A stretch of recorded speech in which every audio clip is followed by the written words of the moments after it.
Ito ay rated SPG. Striktong patnubay at gabay ng magulang ang kailangan. Maaaring may masiselang tema, lengguwahe, karahasan, sexual, horror o droga na hindi angkop sa mga bata. Lalabas na si Sabrina dahil hindi na niya matiis ang sobrang pagseselos. Kahit suportado niya si Renan sa paghigante nito, pero hindi ang pagpapakasal. Natatakot si Sabrina na baka si Renan ang mahulog sa sarili niyang patibong kay Era. Magtatapat na si Sabrina kay Lilet. Abangan natin sa Lilet Matias, Attorney at Law. Nakuha na ni Renan ang matamis na oo ni Era.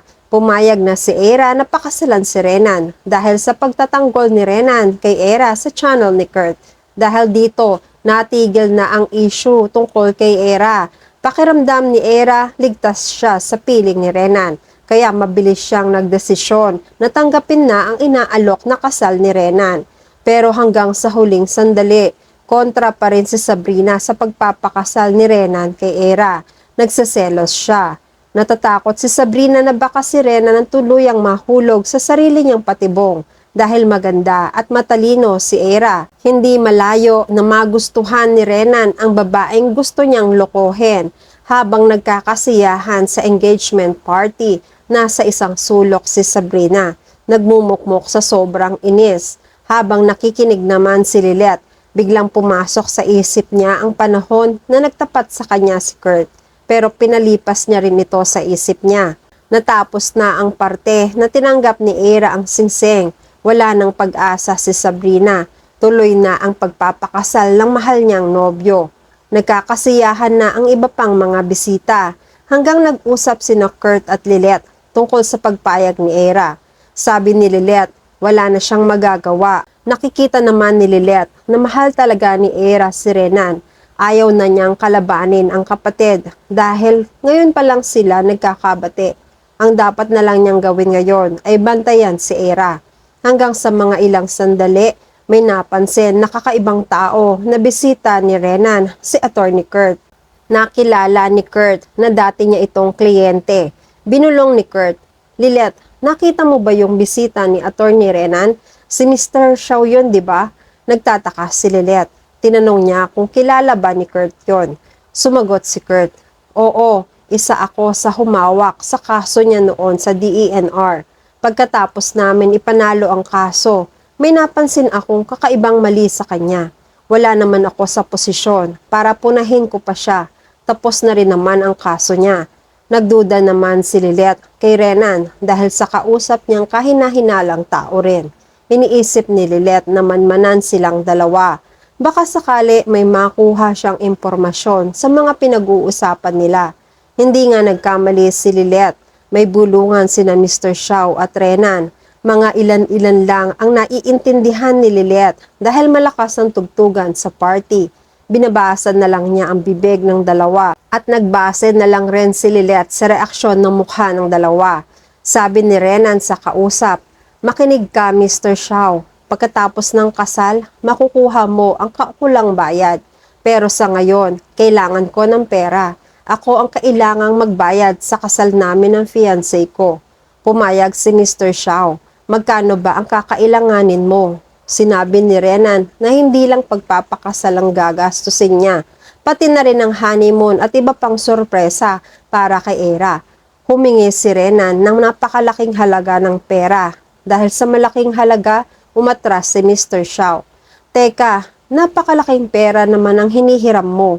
Para lang sa pagpapakasal at honeymoon, nagalit si Renan. Sinumbatan niya si Mr. Xiao. Baka nalilimutan mo, ako ang nagpapanalo sa iyo sa isa mong kaso.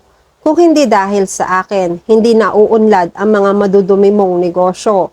Baka noon pa, naputol na ang pagyaman mo. Nakakulong ka pa ngayon. Natakot si Mr. Xiao. Papahiramin na niya ng pera si Renan bilang pagtanaw ng utang na loob. Maya-maya tumunog ang cellphone ni Lilet. Nag-vibrate din ito. Hindi na niya natapos manmanan ang dalawa. May tumatawag kay Lilet na isang unknown number. Sinagot agad ni Lilet ang tawag. Tinanong niya kung sino ba ang nasa kabilang linya. Sabi ni Sabrina, hindi na mahalaga kung sino ako. Sabihin na lang natin na isa ako concerned citizen Nagtataka si Lilet. Hindi niya maintindihan kung ano ba ang gustong sabihin ng babae sa kabilang linya. Nagpatuloy si Sabrina sa pagsasalita. Sabihin na natin na may mahalaga akong impormasyon na mas mahalaga pa sa pagkakaalam ng pangalan ko. May alam ako tungkol kay Attorney Alon. Nabigla si Lilet sa mga narinig. Tinanong niya agad ang kausap kung ano ang alam nito kay Attorney Alon. Mabilis na sumagot si Sabrina. Sabi niya, may ibang babae si Attorney Alon. Ginagamit niya lang si Era para sa paghihiganti niya. Pera lang ang habol ni Attorney Alon sa pagpapakasal niya kay Attorney Era dahil ang tunay na mahal ni Attorney Alon ay ang babae niya. Nanlaki ang mga mata ni Lilet. Nanlumo siya sa narinig. Pero kailangan niya ang katunayan kung totoo ba ang sinasabi ng babae sa kanya. Tinanong ito ni Lilet pero binabaan na siya ng telepono ng kausap. Parang binagsakan si Lilet. Hindi pa man nagpapakasal sina Era at Renan. May pagsubok na agad silang kakaharapin. Pero paano niya sasabihin kay Era ang mga nalaman niya kung wala naman siyang pruweba sa isusumbong niya? Panigurado, mag-aaway na naman silang magkapatid. Sa sobrang pag-iisip ni Lilet, tinawag niya si Kurt. Sinabi niya lahat ng mga sinabi ng babaeng tumawag sa kanya. Naging palaisipan sa kanilang pareho ang pahiwatig ng babaeng tumawag. Sabi ni Kurt, ano kaya ang motibo ng babaeng tumawag sa'yo? Hindi kaya galit lang siya kay Renan o kay Era? Baka siya mismo ang gustong maghigante sa kanila. Gulong-gulo ang isip ni Lilet. Dapat ba niyang sabihin ito sa kapatid niya? Tumanggi si Kurt. Hanggat wala pa silang ebidensya o makakapagpatunay ng mga sinabi ng babae, hindi nila ito pwedeng sabihin. Sabi ni Kurt, tama si Lilet, baka magkasira na naman silang magkapatid.